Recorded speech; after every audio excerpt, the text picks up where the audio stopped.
Hello, guys. Episode 42 tonight. It's absolutely crazy. We have the German Bagration finally in the background. It's finally something to talk about. It's finally something to continue talking about because we already made a short review on this in our last episode, and we said we'll continue with it in this episode. But also, we have some hot topics coming right up with us, and I'm joined by my dear good friend Etienne, and Hello. you can hear that squirrel in the background, probably eating nuts. That's Fred Dufour, my friends, the other co-organizer of one of the Super Smash tournaments, one of the tournaments that wants to get together the community for this year, and they're trying to do this without putting too much pressure on everybody, paying in advance things and fees, and we can just cancel anytime we want. By the thing that if COVID will not allow it, then probably everybody could just, uh, you know, see about the things they will do. For me, I think it is a good opportunity to meet you guys once again. So, hello, my dear friends. How are you guys doing? We'll Not just too bad. we'll Not just too bad. We can't wait to find all the players that we used to meet for a new tournament around the table. We are missing that. It's been too long. exactly. Exactly. Exactly. It is a long time. It's been a very long time. And we still have about 3 more months to wait because it's already April. So by the end of the seventh month, it will be August. And guys, that will be tournament time. So yeah, 4 months actually. Yeah, because it's still one full month now. Uh, how is it, guys? How it's finally set? Is the Yeah, tournament on the green it was. light? Is on a straight It's line? it's live. It's live. Etienne just put it on tabletop tournament, tabletop free for registration. So it's now live. People can join and start registering from now on. So and we will start communicating about it. I think we've got an email to be issued to all the former TC captain that will get privileged registration, and we will launch the website. I don't know when, but it can tell. And we also join Battlefront for more communication and some goodies as well. So we've got the first exchanges with them. We know them quite well, and they will probably support that with information and price. So it's all launched. Perfect. Exactly. Theo is in charge of the communication of the Facebook and maybe Instagram. I don't know what you I propose that. I can do TikTok. I will definitely do Facebook. I don't know about Instagram. I'm not that into photos and stuff like that. I'm more about videos and lives and these kind of things. For sure, it will be a campaign that will require minimal, advertising because a lot of the teams know already about this. You guys also had a vote that took place, and people voted for Super Smash Flames. Not that, from what I understood, not that they didn't like the other proposal, which was very nice also from our dear good friends in Serbia. That wanted also to organize a tournament probably similar to what the ATC would have been. Unfortunately, they didn't receive the votes of the public, votes of the teams, and I think they will have a blast if they want to come to Super Smash Flames with all the other teams, with all the other veteran teams from the ETC. From what I know and from what I asked around the community, everybody is trying to uh, organize themselves to come and participate for the Super Smash. I also have won the second qualification tournament we had here in Romania. Yeah, thank you. It was a tournament that got together everybody, and it was one where there were no Bagration lists, although the book launched just a week before the tournament. But nobody. I mean, we had only one German player, and it was clear that yeah, the Germans are not the favorite lists, let's List. say. Yeah, for the moment for our community, we still think and we still play very aggressive with a lot of maneuvering units. So basically, we prefer Soviets and British. Mhm. Fred, there is a Yep. weird noise coming from you, Sorry.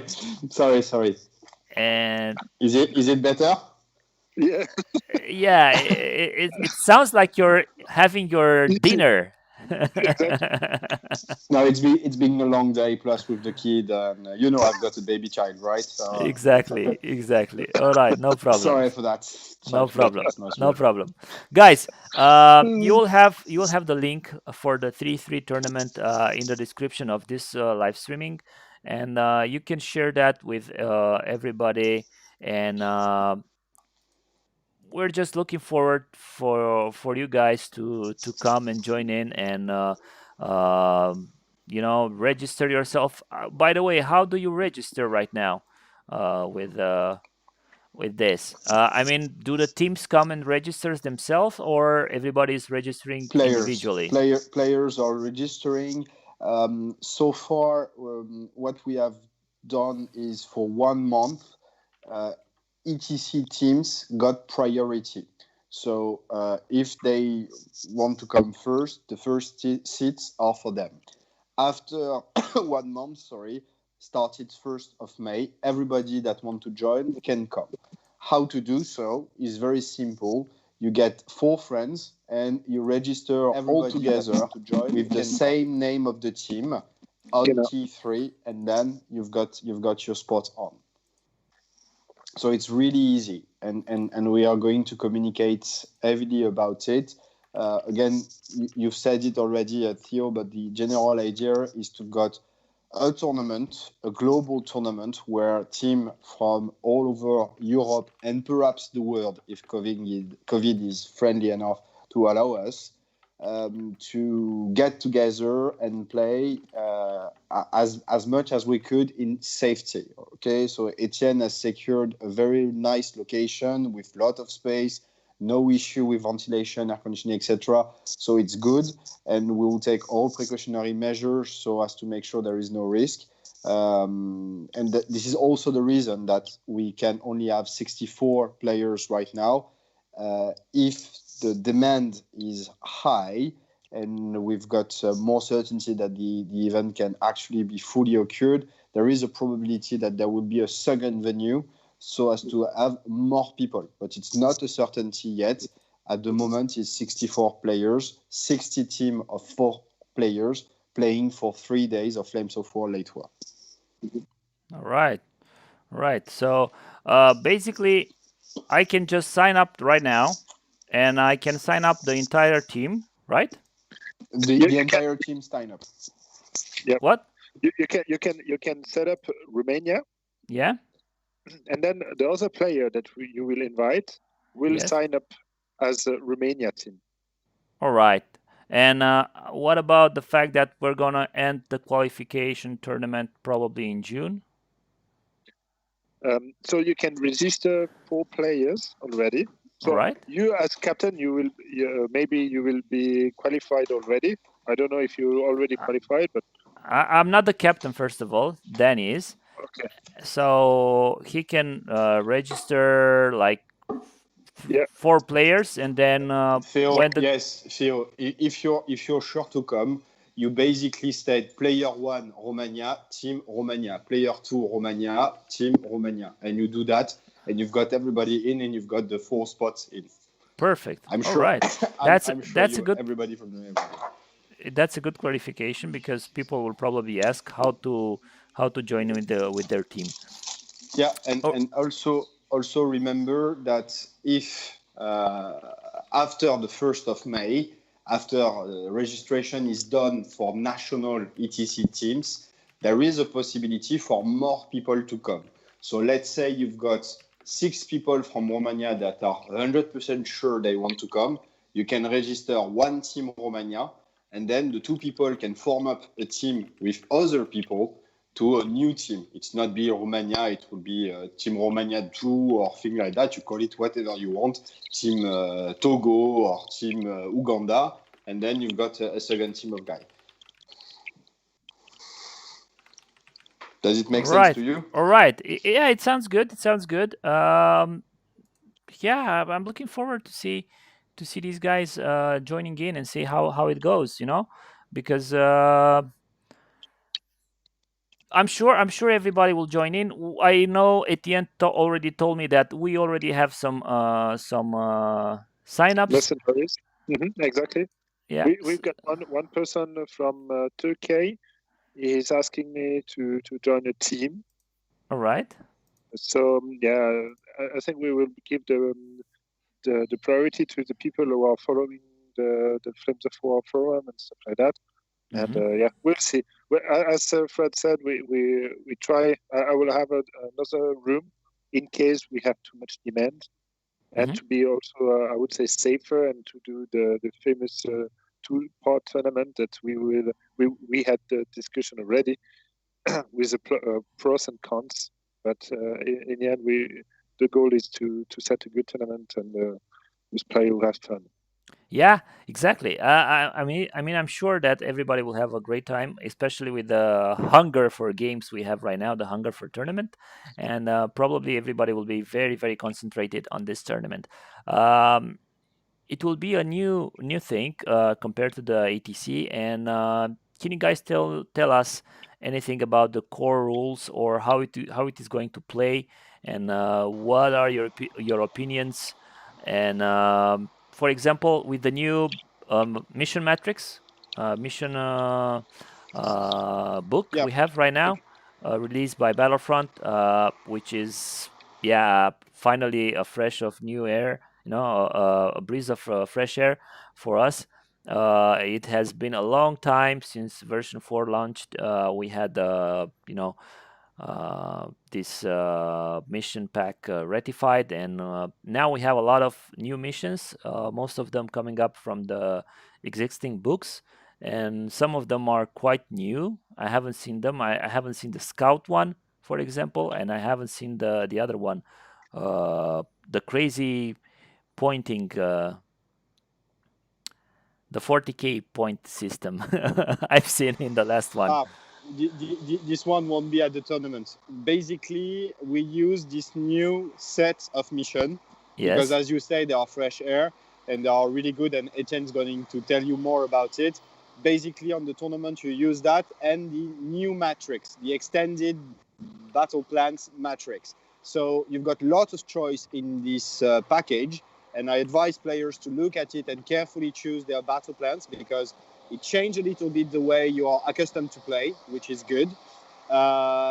Almost everything is fair and balanced. Some mission you will find more complicated to win than others, obviously, but it gives you a little time and that. What I would suggest for people coming, if they are the equation to test each and every new mission, it would not take long.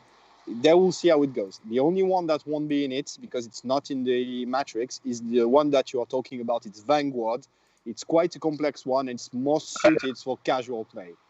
Yeah, from what I've seen, it's an absolutely crazy mission. I haven't Yeah. I haven't understood anything from it, and I'm very happy. It's really fun. It's really fun, but not really good for tournaments. I'm really happy. I'm really happy it's not in the mission matrix. So basically, we don't have to do any crazy, if you roll this, then you re-roll or crazy stuff like that. I will show you guys because hello, Gun Barrel. Thank you for joining us. in the stream, I will show you guys what we are talking about, because it's a new thing. So basically, probably most of you guys don't know about it yet. And I just want to share it up with you guys. Okay, let's see if we have it. So yeah, this is it. And I should put it upward. No, what did I do? I broke the thing. You just need to give me a little bit of time, because I need to window capture. All right. Where is the book? Okay, this, no, this, I want to have the book. Okay. And it will be down here. All right, so mission matrix. Let's see how it goes. We have it on the official site. Is this new mission matrix you can find right down here if you scroll all the way down. I know for some people sneezing. It's a new thing. So basically the new mission pack comes packed with a lot of things.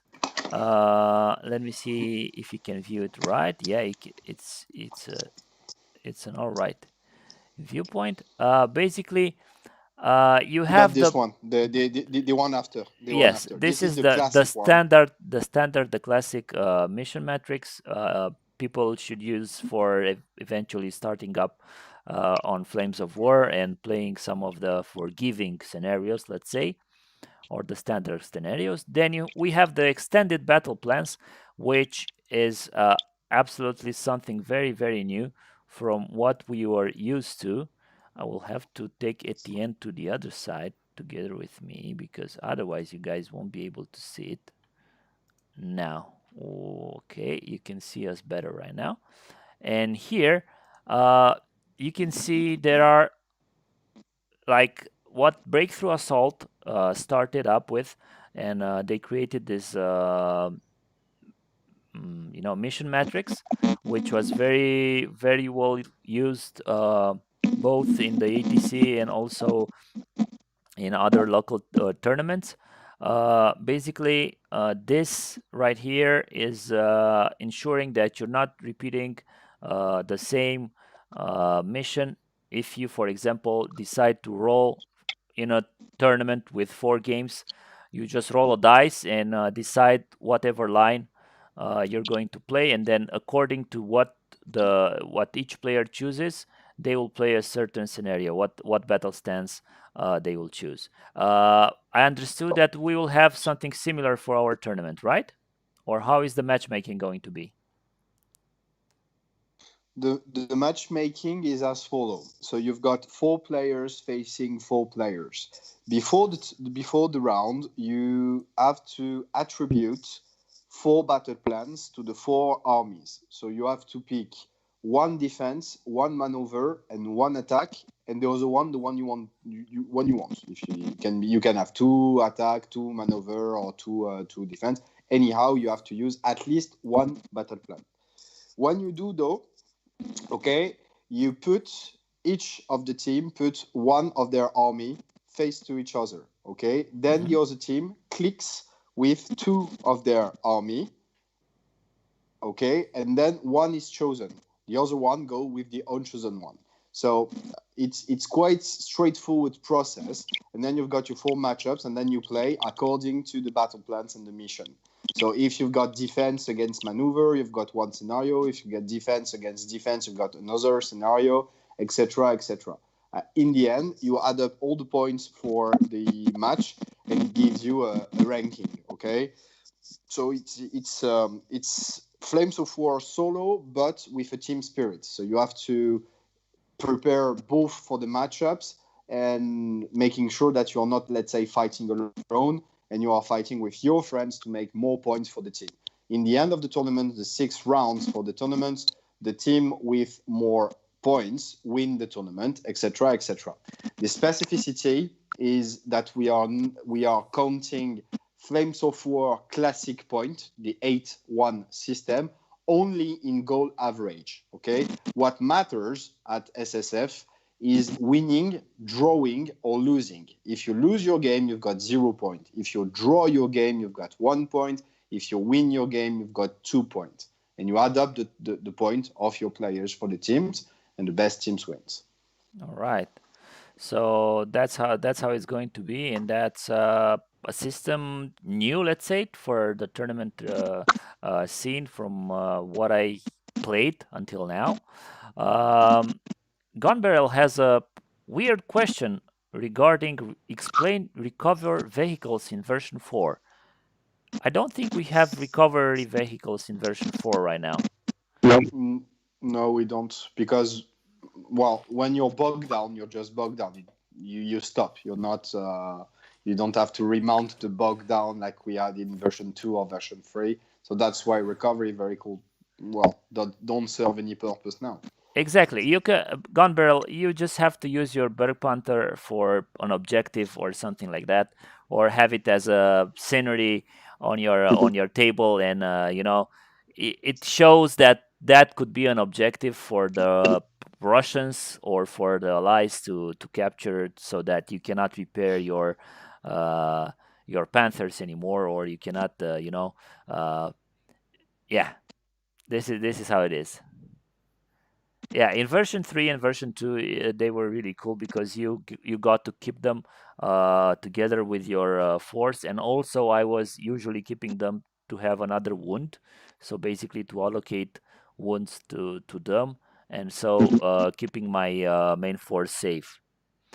All right, so getting back to our topics, what we have now, we have a new system with points, giving points for draws, and small points, I understand, will not matter anymore. They are just mattering for goal average. It's just to split part up teams that are end up tying together in big point. So yeah, it does matter to have small points. It does matter, let's say, to clean up your victory. Yeah. However, it's less important, and that's basically the experience that we've got since 2012 in the ETC. When you are playing a major tournaments with lots of good players, it doesn't really matter if you make a 8-1 or a 6-3. We basically don't care. What's mattering is, are you winning or are you losing this game? So that's why it's important to focus on winning or losing the game. And the decision that we have made with Etienne is to value draw. I know it has been a complex discussion between us, but giving version 4, given the new mission pack, you will see that even though players are both playing to win the game, they can end up drawing the game. It's not that they're slow playing or not playing the game, but draw actually is something that comes up quite often in version 4 and in this new rules pack. So it's important to state, if there is a draw, you still got 1 point out of it. All right. So basically what this happens is you're addressing one of the main issues people had with version 4 in terms of a lot of games were getting draws. And all right, in tournaments, this could affect the general, quality of the tournament, because people having draws, drawing up a lot, will pretty much fight around small points and things like this. What an issue would be, for example, or how I see the thing is that it doesn't really matter you just close up the differences between players and teams, actually, with this system, because keeping the small points only for if there are ties and stuff like this, all right, it's similar to what we had in before, you getting 1 point for the big point for the victory, and then small point for the other things. It makes so it doesn't really matter if you have an 8-1 and you're a great player and you have an 8-1 victory, and then if you just scored the lucky victory and got a 6-3 victory, I'm not totally 100% with this, The thing is each round you've got 4 matches to set up. And also is just to say, okay, maybe you've got a really easy game because you had good pairing. You do 3 times 8-1 and 1 times 6-3. And maybe the next game will be more complicated and you do only 6-3 on four games. So means you've got 16 points out of the tournament. And maybe the other team are just winning, maybe just drawing the thing. And you're really far ahead as you perform. But the thing is like, if other teams are doing exactly the same as you're doing, then you will face them, and then it's going to be better to, if you replay like high level, and you're doing like 2 draw and 1 win, and the other team is winning 1, then you'll be happy to get 2 points. Because you're facing one of the best team of the tournament, and instead of the other team who will be going under, and maybe we will have, as we will not have only ETC teams, this will help also to have a separate, I would say the top list, top players from the second part that will be maybe, I don't know, but maybe on the second part of the tournament. And then they will play together and stuff like that. So I think it's just also to make the player who are doing draws a bit like more friendly game. Because we all live that. We want to win, and the other guy are trying to just save the match. And then we end up with a 3-3, and you're like, okay, God, I got 3 points. Okay, it doesn't matter for me. And the other guys are also this way. But maybe you just have a really great fight. You did 30 turns, and it end up on a draw. That's life. But both players did good.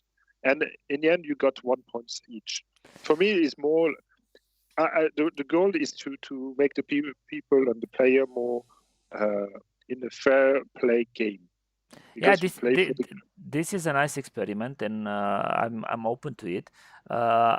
I'm a little bit concerned, but I'm eager to try out new things.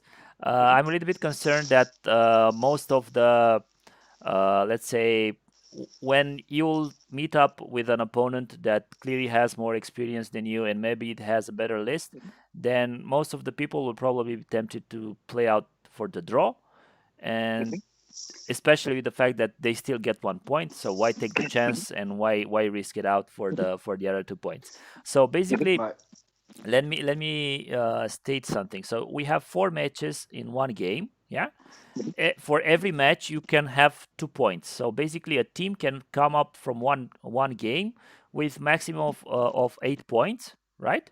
Yeah. And then 32 small points. Perfect. Yeah. All right. We have Antonio Costa with us. We have Patrick. Hello, guys. Good to have you. Good to have you here with us. So Antonio Costa is asking: is the battle plan showed at the beginning of the pairing or only at the end? So from what I understood, it is shown at the end, right?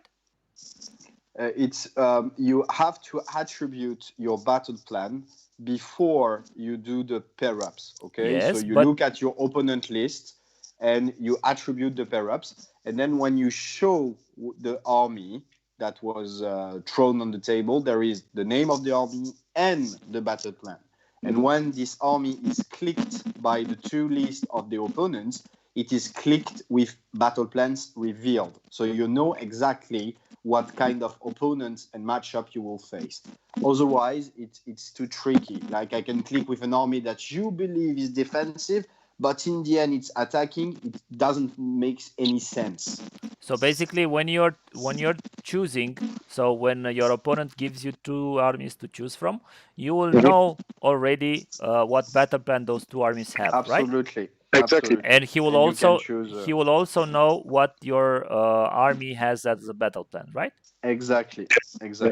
All right. So to be honest, Theo, there are in my opinion, very few armies that, when they are constructed well, can, let's say, shift battle plans or be hiding battle plans. You My, you my basically know what armies are going to be if you do so. Let's take for example Deep Reserve. If you've got an army that fears Deep Reserve, you will never put defensive battle plans on it. You will play attack or maneuver.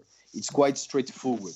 There are a couple of lists in the game that you can put defense on them because you want actually them to attack, but there are really, really limited lists in late war currently. Yeah, yeah. So and so, let's say. So Antonio, to make the answer short, you put the altered plan in the beginning. So everybody knows the battle plan for the list. You get to pick every game. Every game. So for at the start of the game, you can choose, for example, your defensive list. Watching your opponent's list, you get to choose maybe for a defensive list. If your opponent has only defensive lists or only attacking lists, you'll probably choose maneuver and stuff like this. And don't forget, you have to pick 3: attack, maneuver, defense, and then you have the fourth one, which probably will always be an attack option because yeah, you know. It will it will depend on the attitude of the player and also the match. If you because this is you can change on turn to turn. So maybe you have your joker that will have the same things, or maybe on the third round it will be attacker. All right. Would you allow people to change lists? So players to change lists between them?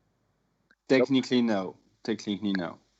If it's unless there is something like someone is ill and there is a coach that needs to come in, no issue. But on the principle, if Theo, you've got this list that you have to play this list for the whole tournament, like you will do in a normal regular solo tournament. Well, it would have been very nice to be able to change the players and the lists because like that, you knew you had players who play a list in a way and players who play it in another way. That could be really really nice. All right, guys. That's good info. And Antonio, it's coming to the conclusion that it's a little bit different from the ETC rule pack. And yes, it is a little bit different from the ETC rule pack, but it also helps a lot with the pairings, I think. I mean, it's not a gamble that much. All right, the guys will be playing the defensive list while throwing up the short sticks, and they will have to be like really good stallers. So to be able to, I confirm, Theo, you're right, and you will see when you look through the mission that it's all about moving. It's version 4, right? So you can't stand still and win. It doesn't work that way anymore. So you have to move. The mobility is the key. And I agree with you. Defensive currently is the hardest position of the team. However, we choose to keep it that way. It's important that you have, let's say, an handicap and you need to overcome this. But I agree with you. You need to have a good player that masters his list and know how to do it. So that's a challenge, right? It's a big tournament. It's a lot of challenge. There's going to be a lot of great players there. So it's important to get some challenges. I am very sure, but don't take this like, most of the good teams will have their defensive lists, like litter cars lists, and reconnaissance lists and stuff like that, which is a little bit sad.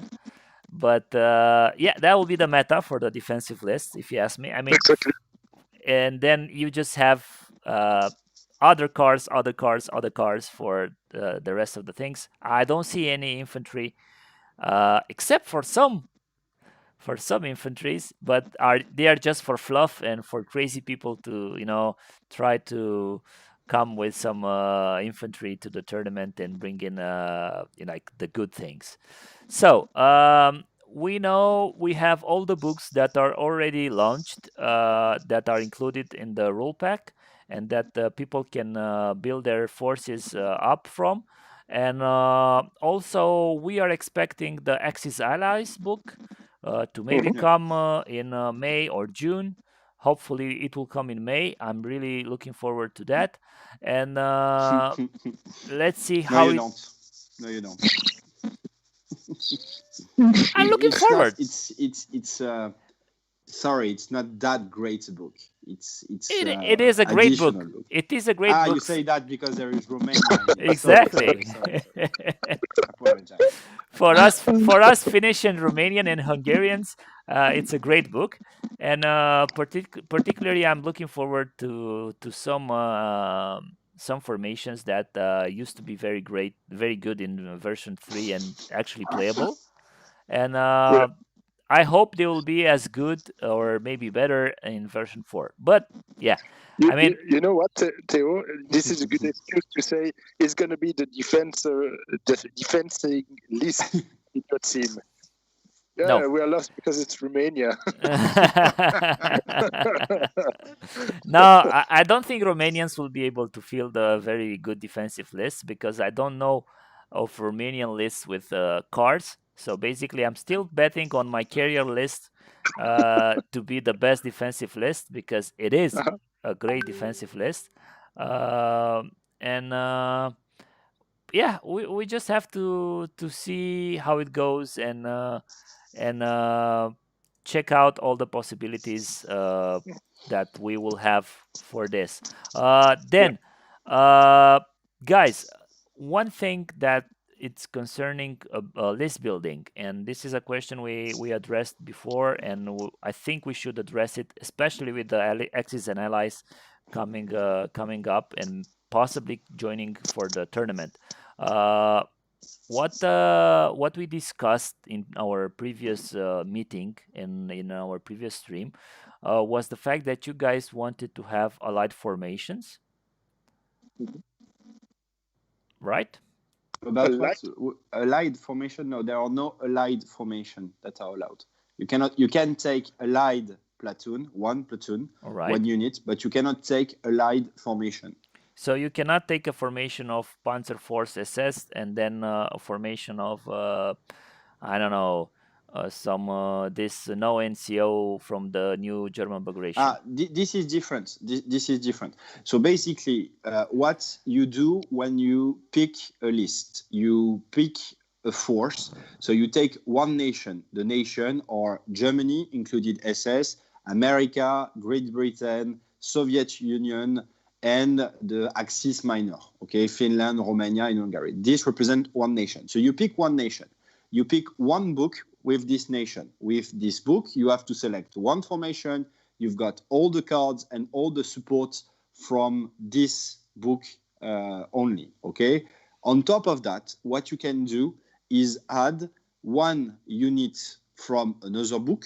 Okay. This can be an allied unit if you want, and or, so it's and or, add one formation from another book. And you can take all the cards that are related to this formation. For example, you can take, let's say, D-Day British. You pick the Reconnaissance Company, the card, and then you pick, let's say, a formation of Churchill from Fortress Europe. All your support have to come from D-Day and not from Fortress Europe, okay? And on top of that, you can pick, let's say, one unit of Sherman US. Yeah, that you can do. This is a legit list. What you can't do, for instance, is, let's say, you pick Bagration, you take Scout Company, for the German Scout Company, and you take one Scout Company from the SS book. It doesn't work that way. You cannot do it because it's not a formation from the book, it's a formation from the cards. So it's allowed quite a lot of possibilities. It's in line, let's say, with version 4. What we just wanted to avoid is something truly crazy where people will pick one formation from one book, one support from another book, and then another formation from another book and the card and so on. It's too complicated and it's not really fun to have. And also, we just wanted to avoid, it's a choice, just wanted to avoid allied formation. It's not working. So only allied formation for Germans, British, Americans, and Russians. And what about the Axis and Allies nations? If you pick Axis and Ally, you can either pick a formation from Axis allies, let's say a formation from Finland, and then you can add up a unit of Germans. It works. Or you can do the opposite. Let's say you take formation from D-Day, German, then you add up another formation from D-Day SS, and you add up a unit of Romanian. Just a unit. That's working. Just a unit, not an entire formation. Exactly. So I can play my Romanians with Tiger support. Yes, you can. All right. Yeah, that would be crazy. That would be crazy to see, and to be crazy to master also, because it will be a challenge. But nothing that we didn't do. We had tigers in Romania. Everybody knows that. I know. I mean, I put this question because some of the guys from my team were a little bit concerned regarding this formation, allied formation rule, and these kind of things. But to be clear and make it clear for everybody, you cannot take support, so allied formations from cards. You just have to take allied formations from the book itself, not from the cards, which is limits a little bit the amount of craziness that can happen. So if you take, for example, the scouts, the carrier list from the British book, you can only take as a formation from the Fortress Europe. You can only take, the Churchills and stuff. Or you can take another formation from D-Day. It works as well. Yeah. Yeah, it does. We just wanted to avoid some things that are not really nice. For example, you cannot take Fortress Europe Churchill as your primary list and then add up the Scouts formation, the reconnaissance formation from D-Day, because it's from the card. All right. So it limits a little bit, but don't worry, you still have plenty of choice to choose from. Can you take Hungarian formations with Romanian formations? No, because they are separate nations. They are separate nations. You can one platoon again. No, I was talking just about the formation. Yeah. No. One is one formation with one platoon allied. Yeah, that could work.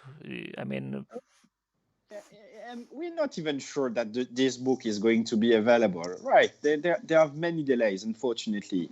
Come on, Bagration was supposed to be available in January. It's only hitting the shelves now. Plus, there is this Suez crisis situation. So did they free up Suez or not? Theo, I'm sorry. I think you won't get your Romanian books on time. Perhaps next year. Yeah, who knows? I just hope next year will be ATC once more, all over again, and everybody can get together from all over the world and be able to play this absolutely fantastic game. All right, guys, let's continue our adventure now with this new mission pack. So Annihilation is one of the old missions. Breakthrough, old mission. Bridgehead, newer mission, but still old. It came up with version 4. Contact also. Cornered is one of the new missions, let's say, and most of the guys already played it in the battle breakthrough assault matrix. So I would say it's an old one. Counterattack, it's an old mission. Dogfight, it's also old. Dust up, old. Encirclement is a new mission. I haven't played it. Have you guys played it yet? Yep. And how do you find it? It's a good one. It's quite complex for both sides. The attacker has to divide his force, and the defender has a long range to cover. So plus the reserve, the scattered reserve. So it's complex for both parties to win it, but it's interesting. Yeah, I would place. If I was the attacker here, I would just place like an objective here and an objective here, and don't care about this middle thing, because if I put an objective in the middle, then I oblige the defender to put something like cannons, usually, guns, big guns here in the middle to be able to kill everything that comes on the sides. So middle, I don't think it's a great spot for placing objectives. What do you guys think?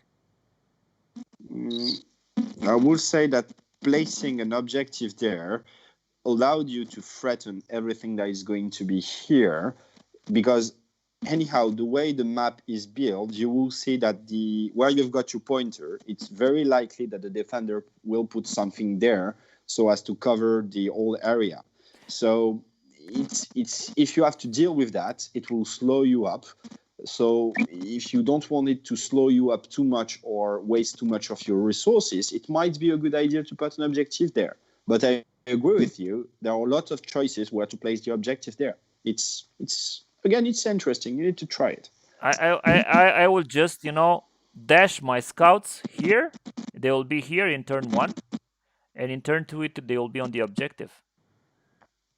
And if I put another objective here, also dash my scouts here, turn 2 they will be on the objective, and not care very much about the middle or about his forces in the middle. Yeah. All right, let's carry on and see how it goes. Encounter, it's absolutely old one. This one, it's escape. It used to be breakout or something like that. So I don't know. Read it carefully. Read it carefully, because this one is quite tricky. Did they change anything? Yeah. The attacker place. You're not starting at you're not starting on the hedge, and you have a defender reserve that coming backward. Yeah, but it was already like this. It was only that the deployment zone. See who goes first. The deployment was a little bit shorter, and the defender selects, starting with the defender place range in, the defender then plays the remaining units, the attacker plays, okay, all infantry are in guns teams. The attackers wins if they are alright. The defender has the first turn. So basically, yeah, this makes sense now, because we played this at our last tournament, the Breakout Mission, and everybody that defended lost the game, because reserves arriving here in turn 2 or turn 3, they did absolutely nothing to be able to change the outcome of the game. But reserves coming in turn 1 on the attacker's ass, oh boy. Yeah, it's. I agree with you. The way we played it as well, it was really complicated for the defender. But the fact that now the defender has the first turn, and so shifting the rhythm of the game, is quite interesting. And also this mission, to me, is typical of how version 4 has made the game evolve. Remember when we used to play in the past, we put reserves, units that has quite not really used or are going to slow down the opponent. Here, if you've got this kind of unit, they are pretty much useless. You need to have mobility, tanks or vehicles or whatsoever, so as to able to catch up with the advancing force of the attacker, because they're going to come very, very far away from your objective. So if you had, for instance, a big reserve of 3 tigers, it's quite useful. You can move, shoot, or you can dash, and you can really threaten the backs of the attacker.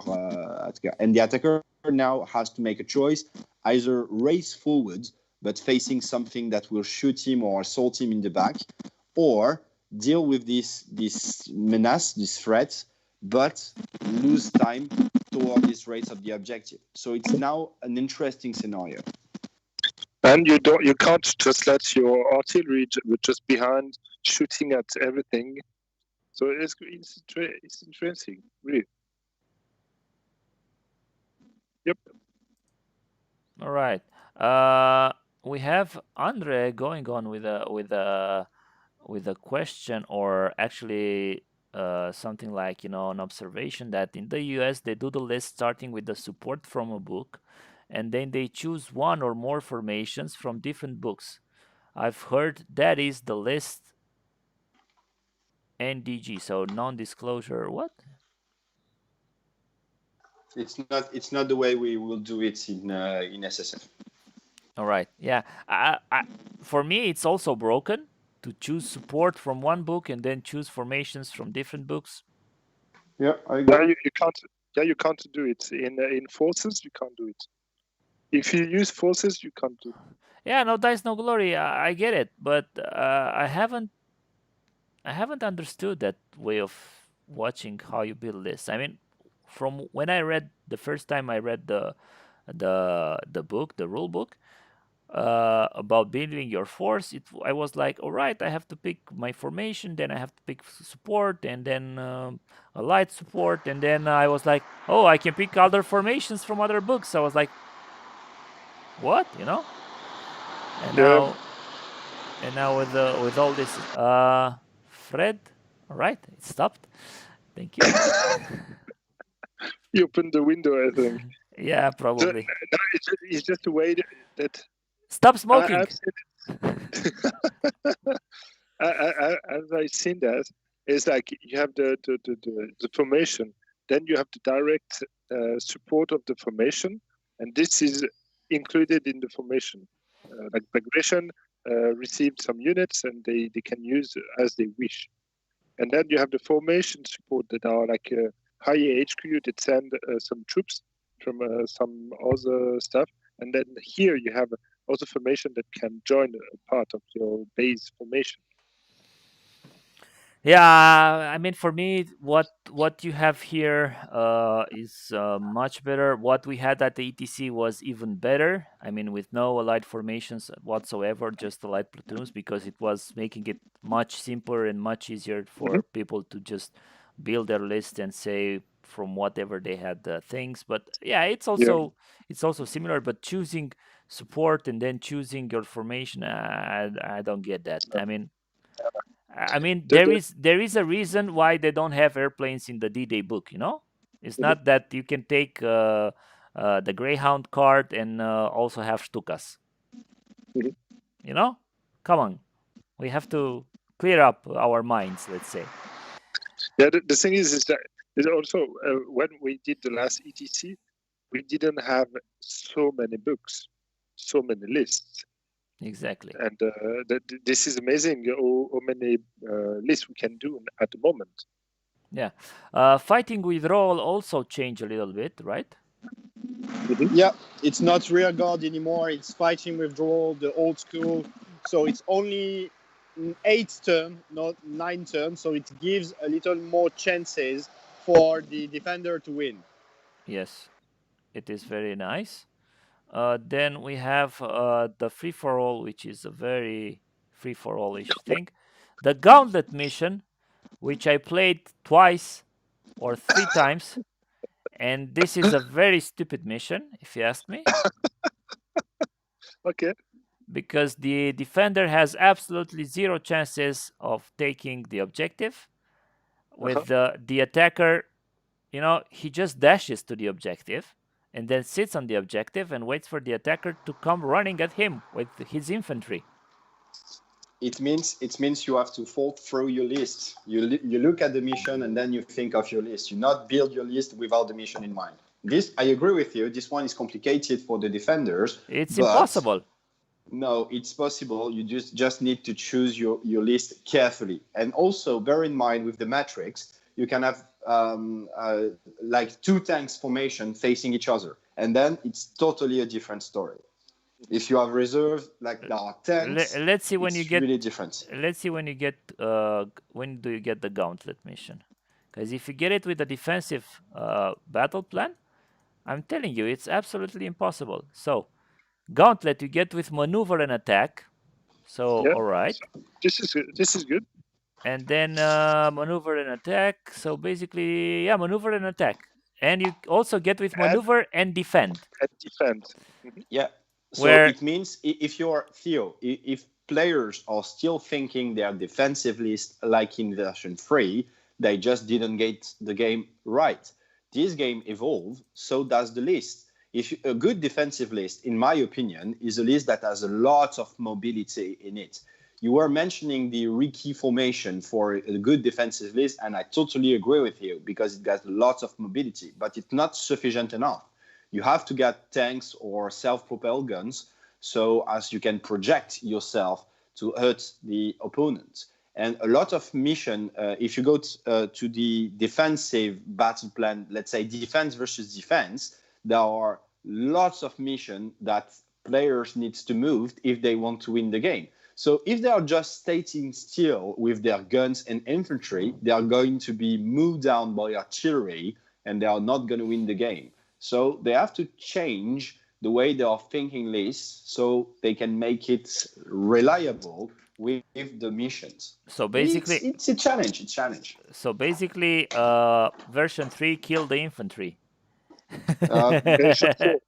Version 4 killed the infantry, exactly. Infantry is tremendous in assault. It's probably the best unit you can get to assault. Much better than the tanks because it can go everywhere. It can hide good. It can take a lot of damages. Yeah, but I'm talking here about exclusive or formations, infantry formations. It's absolutely useless to have infantry formations right now.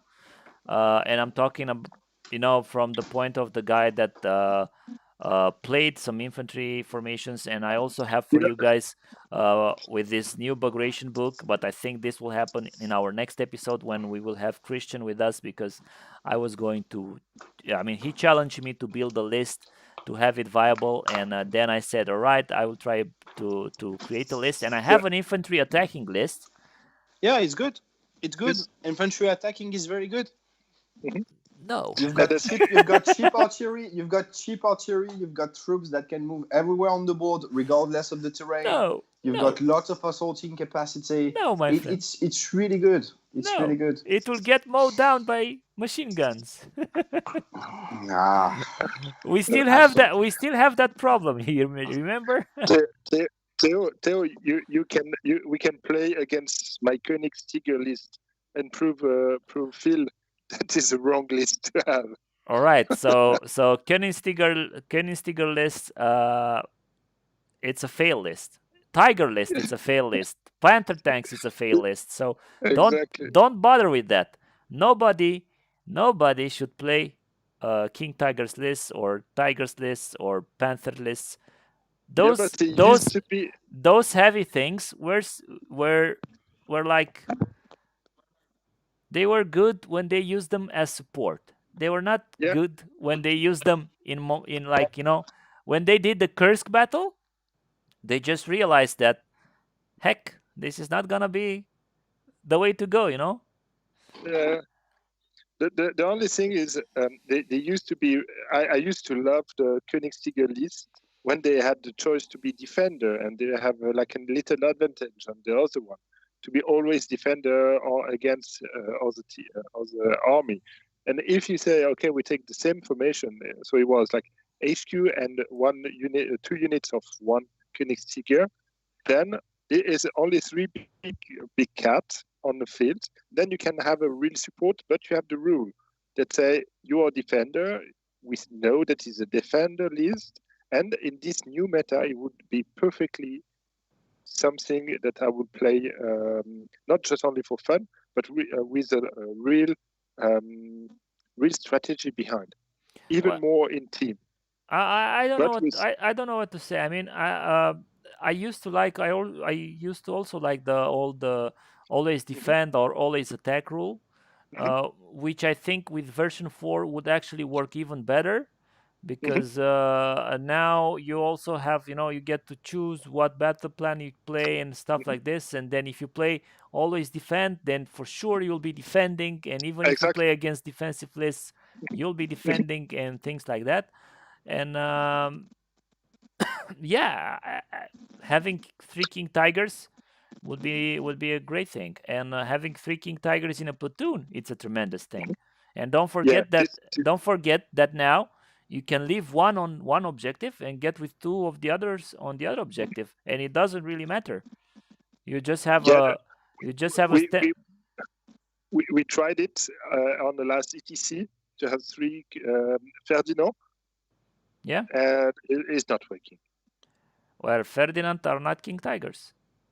Yeah, still, but it's not working in a way that You can kill Ferdinand with Shermans. You cannot kill King Tigers with Shermans. So you can on the side. yeah, but still,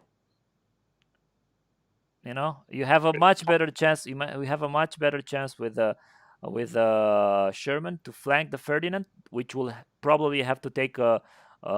So first of all, has a lower side armor than the King Tiger, then or it should have. No, it's the same. I think it's 8. Ferdis or elephants have 7 now. So yeah, but still, it's just the thing is. It's the structure. Oh, they are building it at the moment. It's 5 tanks, which is not possible to build something because it's too big. And to have a platoon starting with one tanks would be maybe something more, maybe less accurate in terms of history, but in terms of gaming, is something that you allow player to play with it, because otherwise, when you reach like 90 points for just the 5 tanks, then you can't do anything. Is the same thing with the Tiger formation? It's the same. It's the same. But for me, I didn't test the Tiger before, and I'm testing at the moment the Königstiger list, and I know that this. Actually, I was very close to getting a second place at one of our national tournaments, playing a 5 Tigers list, and they were normal Tigers, together with some Greyhound support, with some infantry support, and I was very, very close to actually getting a second place. And the only problem I had was when I've met like 2 Achilles, and crocodiles. Yeah. Absolutely nothing to do against those. But in general, those 5 Tigers hold up really, really good. And I didn't play defense. I played attack. Yeah. Because having 3 Tigers in reserves blunts up a lot of your potential, And I played them. So I played 1 command, a platoon of 2, and a platoon of 3 Tigers. And they did really good. Yeah. I did the same with 21 Panzer in Lorraine Schlepper Hunzo. I did it with a big Tiger support. They are doing okay, but I mean, it's not. When you talk about something that costs 60 points with 5 Tigers, it's not 80 or 85 points. I know they're better. I know that I love the King's Tiger models and everything, but it's too big points to do something. And even if you go to 200 points because you want just to have fun, you still have your 5 tanks that cost you 100 points. Then you fill but then you have 100 points to fill. Okay, great. You do a normal standard company, and the other guy, he will have 10 times more Achilles. He will have exactly everything go proportionally the same, and it's not working. Even if you try to not have the flank open with the infantry and blah blah blah and blah blah blah, this is like stupidity. Exactly. But, Exactly. Killing Ground. Jumping back to our missions is an old mission. Yeah. No retreat, old mission. Outflank. It's something like the cornered, but this time the defender gets no spearhead, so basically they are surrounded by the attacker. It should be a nice mission. I haven't played it. Yep. Scouts Out. It's a new mission. Yep. I haven't played it yet. How is it? I've played it, and it's quite interesting because you've got objectives that are outside the deployment area. So anyhow, you have to move so as to be able to hold them. It limits a little bit some kind of spirit, because if you look right, you can only go sideways. Exactly. Of the objective. So it's actually quite interesting scenario. It's close to dust up, but really different the way the reserves are coming. So you have to play it carefully. It's a good one. To be honest, it's a good one. All right.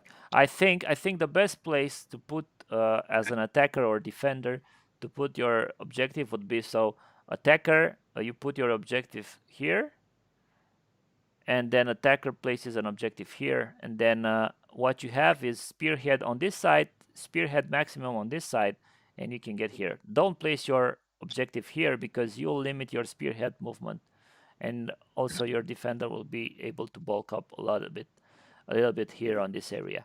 Yeah, it looks nice. I just wonder how it will go. I just hope we will be playing at our next tournament.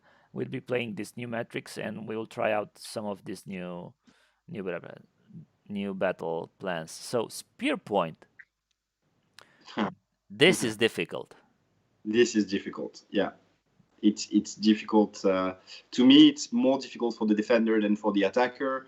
First of all, because the needs to take the opponent objective to win, and also because the attacker, even though he's with force, he can basically rush troops that are expendables, that are chips, Ricky, for instance, to the 4 objective, forcing the defenders to muster reserve. The even tricky part or the scattered reserve for the defenders, so you don't really know where they are going to be, and it's difficult to plan. There is one way for the defender to win it all, but it is really bold, is to rush in the first or 2 or 3rd turn directly toward the attacker. It's taking a lot of risk, but it's shifting the rhythm of the battle with the attacker being on the back foot, you know. Who starts? Oh, defender has the first turn. Yeah. All right. It's like it is not really like the one you are mentioning, the escape, but it's also the fact that the defender is going first change a lot. Yeah, it changes a lot because actually the defender is the attacker in this case. If you ask me, because what I will do is actually do a spearhead and deploy. I think there are no spearhead on this mission, neither for the attacker nor for the defender. So no spearhead. Yeah, no spearhead both players. Ooh. It's interesting. You have to try it to know how it works. Ooh. All right, so basically I will dash everything here, force my defender not to be able to dash but move tactical, and then counterattack on this objective probably here. So I will place one objective here and probably one. Yeah, I think if the defender could have placed just one objective, it would have been absolutely sufficient, because I don't see a reason why to place an objective here when the entire attacker force will go through this line. All right, defender. The thing is that the attacker needs to defend 2 objectives, so this is quite interesting. He has to defend on the right side and in the middle. No. It's attacker places an objective here, and attacker places an objective here, and defensive places two objectives in the attacker's quarter, right? I like your explanation. The defender is actually the attacker, and the attacker is actually the defender. It is interesting. Yeah. The scatter delay reserves will definitely hurt on the defender side, so the ambush will help out a little bit, but the reserves, the deep scatter reserves, the delayed scatter reserves, if they were deep, it was even worse. But for this, for example, it's definitely, I could play my carrier-less defensive, because it's a good thing. The Vanguard mission, which is the mission I talked about with you guys, it's something that I don't want to get into it because, I don't know. It's too much 40. It's too much 40k right here. Yeah, you know what? I think it's a good mission when you do like a 1-day battle where you've got like 3 players from each side, and it's funny. But it's not suited for tournament play. Exactly. Alrighty, guys. So basically, we took a look at the new mission pack, and we'll be taking a look at the next uh, formations in our next episode, because we're definitely coming to a 1 hour marking right now, and it's getting late also for you guys and for me.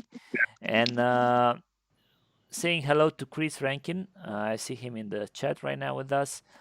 Thank you very much for being here with us, and thank you to everybody who watched this um, episode. And hopefully, you guys learned some, tricks, and also the information you came to see about the Super Smash Flames. Guys, Etienne, Fred, definitely we will start to work on explaining everything, and maybe doing some videos with how the pairings will go, and with the entire mission pack. First of all, congratulations on the fact that we finally have a T3 entry for your tournament, and people can start registering. And don't forget, national ETC teams captains, go register. Go register in the month of May. So until the month of May. So in this month, in April, go register and get your teams ready for the tournament. When do you expect people to pay for the entries fee? It can be end of June when all the lists will be set down, and it can be also in July. All right. The only thing I just don't want is to have people that coming at the tournament without paying, and because it's a lot of money on the place, and it can be rubbish. It's just the thing that I don't want. So this is the reason if people are asking why is 40 euro on the place, it's just to have the things on it to have this. Okay. Exactly. The information for the payment I will give it. I think it's going to be on the PayPal from Fred on yours, Theo. Yeah. Because you have a euro account and I personally don't have, so we keep on the tournament. And if people want to pay in the Swiss francs, then they just have to bet, and we do it through Revolut, for example. Exactly. And another thing that people probably will want to know about is, are you thinking about making reserve lists? For example. For example, if you have teams like, let's say from all teams that are done, or for example. Let's say they will quarantine Poland. Yeah. Okay, so basically I will set it up a team, including myself, in West Switzerland, to have another team to help the tournament to go on. Just that. All right. So we have 4 players helping us. So 3 other players that will help us, and I'm sure that the community would have other people. I mean, if the day before we know that a team is not available, maybe we'll have another spare team here for sure. But if it's like a week before that someone is getting in quarantine, when it's one person, then we will find a mercenary if the team still want to come. Yeah. And the thing is we will keep up the communication, and I hope that we'll get the vaccination as well quite soon. Yeah, I already have the antibodies, because you got it. Yeah, I got it and lived through it. Thank God. It is a little bit. It changes a little bit inside. I mean, I still have the feeling that I have a cold, although I'm okay. I don't have, the tests are negative and everything, but it's still a little bit funny. It's something funny. All right, guys.